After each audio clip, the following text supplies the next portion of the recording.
हरे कृष्ण मित्रों, मैं आचार्य वसुधा माघ मास महत्तम कथा के 13वें अध्याय में आप सभी का हार्दिक अभिनंदन करती हूँ। आज हम आगे की कथा का श्रवण करेंगे। विकुंडल कहने लगा कि तुम्हारे वचनों ने मेरा चित्त अति प्रसन्न किया है, क्योंकि सज्जनों के वचन सदैव गंगाजल के सदृश पापों को नाश करने वाले होते हैं। उपकार करना तथा मीठा बोलना सज्जनों का स्वभाव ही होता है। जैसे अमृत मंडल चंद्रमा को भी ठंडा कर देता है, तब कृपा करके आप यह बतलाइए कि किस प्रकार मेरे भाई को नरक के से उद्धार हो सकता है। तब दूत कुछ देर ज्ञान दृष्टि से विचार कर मित्रता रूपी रस्से में बंधा हुआ बोला कि हे वैश्य, यदि तुम अपने भाई के लिए स्वर्ग की कामना करते हो तो जल्दी ही 8 जन्मों के पुण्य फल को उसके निमित्त अर्पण कर दो। तब विकुंडल ने कहा कि हे दूत, वह पुण्य क्या है और मैंने कौन से जन्म में और कैसे उनको किया था, सो कृपा कर आप मुझे बताइए, फिर मैं अपने पुण्यों को अपने भाई को दे दूंगा। दूत कहने लगा कि हे वैश्य सुनो, मैं तुम्हारे पुण्य की सब कथा कहता हूँ। पूर्व जन्म में मधुबन में शाल्की नाम का ऋषि था। वह बड़े तपस्वी तथा ब्रह्मा के समान तेज वाले थे।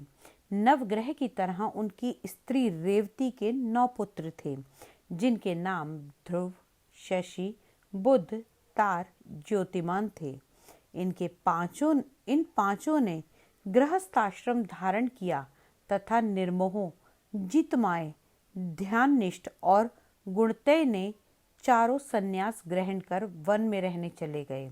वे शिखा सूत्र से रहित पत्थर और सोने के समान समझते थे। जो कोई अच्छा या बुरा उनको अन्न देता वही खा लेते, और कोई कैसा कपड़ा देता वे उसी को पहन लेते। सदैव ब्रह्म के ही ध्यान में लगे रहते। इन चारों ने व्रत, शीत, निद्रा और आहार सबको जीत लिया। बस चर और अचर को विष्णु रूप समझते हुए मौन धारण करके संसार में विचरते थे। ये चारों महात्मा तुम्हारे घर आए और तुमने मध्याह्न के समय भूखे प्यासे इनको आंगन में देखा तो तुमने गदगद कंठ से आंखों में आंसू भरकर इनको नमस्कार करके इनका बड़ा आदर सत्कार किया। इनके चारों के चरणों को धोकर तुमने बड़े ही प्रेम से इनसे कहा कि आज मेरे अहोभाग्य है, आज मेरा जन्म सफल हुआ, मुझ पर भगवान प्रसन्न हुए हैं, मैं सनाथ हुआ, मेरे माता पिता, पत्नी, पुत्र, गौ आदि सभी धन्य हैं, जो आज मैंने हरि के सदृश आपके दर्शन किए हैं। सो हे वैश्य, इस प्रकार तुमने श्रद्धा से उनका पूजन किया और चरण धोकर जल को मस्तक से लगाया, और फिर विधि पूर्वक पूजन करने के बाद तुमने इन सन्यासियों को भोजन कराया। इन सन्यासियों ने भोजन करके रात को तुम्हारे घर में विश्राम किया और ब्रह्मा के ध्यान में लीन हो गए।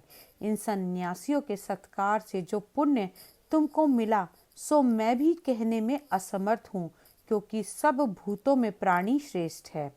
प्राणियों में बुद्धि वाले, बुद्धि वालों में मनुष्य और मनुष्यों में ब्राह्मण, विद्वानों में पुण्यात्मा और पुण्यात्माओं में ब्रह्मज्ञानी सर्वश्रेष्ठ है। ऐसी ही संगति से बड़े बड़े पाप नष्ट हो जाते हैं। यह पुण्य तुमने अपने पहले 8वें जन्म में किया था। सो यदि तुम अपने भाई को नरक से मुक्त कराना चाहते हो तो यह पुण्य उसको दे दो। सो दूत के ऐसे वाक्य सुनकर उसने प्रसन्न चित्त से अपना पुण्य अपने भाई कुंडल को दे दिया और वह नरक से मुक्त हो गया और दोनों भाई देवताओं में पूजित किए गए। तब दूत अपने स्थान को चला गया। इस प्रकार वैश्य के पुत्र विकुंडल ने अपना पुण्य देकर अपने भाई को नरक की यातना से छुड़वाया। सो हे राजन, जो कोई इस इतिहास को पढ़ता है या सुनता है वह 1000 गोदान का फल प्राप्त करता है। आज के 13वें अध्याय में इतना ही। अगले अध्याय में आपसे फिर मुलाकात करेंगे और तब तक के लिए यही कहेंगे कि श्री कृष्ण कृष्ण कृष्ण हरे हरे, हरे राम राम राम हरे हरे। जय श्री कृष्ण मित्रों।